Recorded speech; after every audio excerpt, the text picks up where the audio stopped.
दोन सबस्टेशनची निर्मिती आपल्याला करायची आहे. कारण जे सबस्टेशन आहे त्याच्यावर ज्यावेळेस पीक लोड वाढतो त्यावेळी त्याचं फेलियरचं प्रमाण आहे. या संदर्भात माझ्याही मतदारसंघातला प्रॉब्लेम आहे, म्हणजे केवळ तिथे नाही, त्यातला एक मेजर माझ्याही मतदारसंघावर त्याचा परिणाम आहे.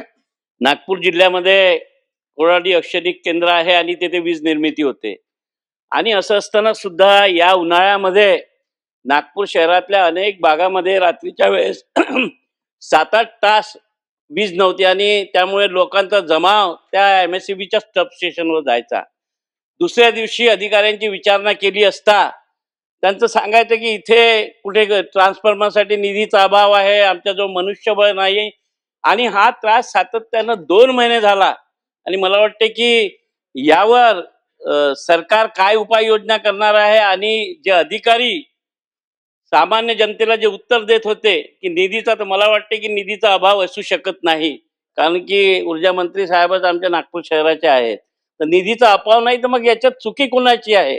जे कामचोर अधिकारी आहेत ते लोकांचे फोन सुद्धा उचलत नाही. तुमचा वायरमॅन लाईनमन असतो तो सुद्धा फोन उचलत नाही, तर मग लोक जमा होऊन त्या सबस्टेशनवर जाऊन ते सबस्टेशन पेटवण्याची भाषा वापरतात. पोलीस तिथे जमा होतात. तर मला वाटतं हे सर्व प्रकरण 2 महिने नागपुरात चालले आणि याची चौकशी व्हावी. आणि जर खरं असेल तर या सुधारण्यासाठी सरकारकडे काय उपाययोजना आहे याचं उत्तर. मान्य अध्यक्ष महोदय, सन्मान्य आमदार विकास ठाकरेजी सांगतायत त्यात काही प्रमाणात वस्तुस्थिती आहे. मुळामध्ये आपल्याला माहिती आहे की यावेळेस एक्सटेंडेड उन्हाळा आहे आणि या एक्सटेंडेड उन्हाळ्यामुळे आपली मागणी ही खूप पीकवर गेली. म्हणजे आपण जर विचार केला तर साधारणपणे मागच्या वर्षीशी आपण कम्पेअर केलं तर काही प्रमाणात 4000 मेगावॅटनी मागणी वाढली आहे. हे काम मोठं आहे. तुम्हाला सांगतो की अख्खं केरळ राज्य जे आहे या अख्ख्या केरळ राज्यामध्ये 6000 मेगावॅट वीज यूज होते आणि 6000 मेगावॅटच्या वर गेलं तर त्या ठिकाणी आता लोड शेडिंग चाललंय. आणि महाराष्ट्रामध्ये नुसतं पीक जे आहे त्यातही 4000 मेगावॅटनी आपली डिमांड वाढली. त्याची पूर्तता आपण केली. पण हा जो सगळा नागपूरचा भाग आहे या भागामध्ये 2 सबस्टेशनची निर्मिती आपल्याला करायची आहे. कारण जे सबस्टेशन आहे त्याच्यावर ज्यावेळेस पीक लोड वाढतो त्यावेळी त्याचं फेलियरचं प्रमाण आहे. या संदर्भात माझ्याही मतदारसंघातला प्रॉब्लेम आहे, म्हणजे केवळ तिथे नाही, त्यातला एक मेजर माझ्याही मतदारसंघावर त्याचा परिणाम आहे. पण त्यामध्ये प्रॉब्लेम हा होता की 2 आपण सबस्टेशन मंजूर केले, त्याची जागा मिळत नव्हती.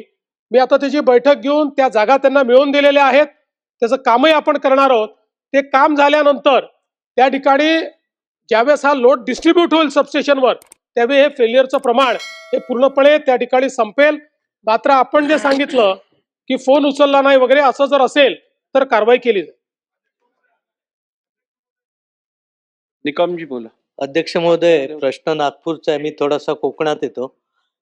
कारण चिपळूणमध्ये मुरादपूर म्हणून आहे, वाशिष्ठीच्या काठावर उपकेंद्र आहे आणि तुम्ही मुंबईत इथे थांबा. पाण्यामुळे काही पाऊस न पडल्यामुळे कदाचित काही बंद होतात. पण आमच्याकडे थोडं पावसाळ्यात उलट होतं.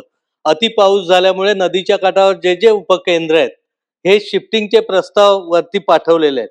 आता दरवेळी पाणी भरल्यामुळे 40 लाख 50 लाख रुपये रिपेअरिंगला खर्च केला जातो, परंतु शिफ्टिंगचा प्रस्ताव आहे तो फक्त 1 कोटीचा आहे. म्हणजे 1 कोटी खर्च केला तर कायमस्वरूपी चिपळूण शहराला चांगल्या पद्धतीचा लाईट पुरवठा होऊ शकेल. त्यामुळे हे शिफ्टिंग बाबत आपण गांभीर्याने विचार करणार का? आणि दुसरे, ग्रामीण भागामधले अनेक असे उपकेंद्र आहेत की त्यांच्यावर 30-30 40-40 गावाचा लोड आहे.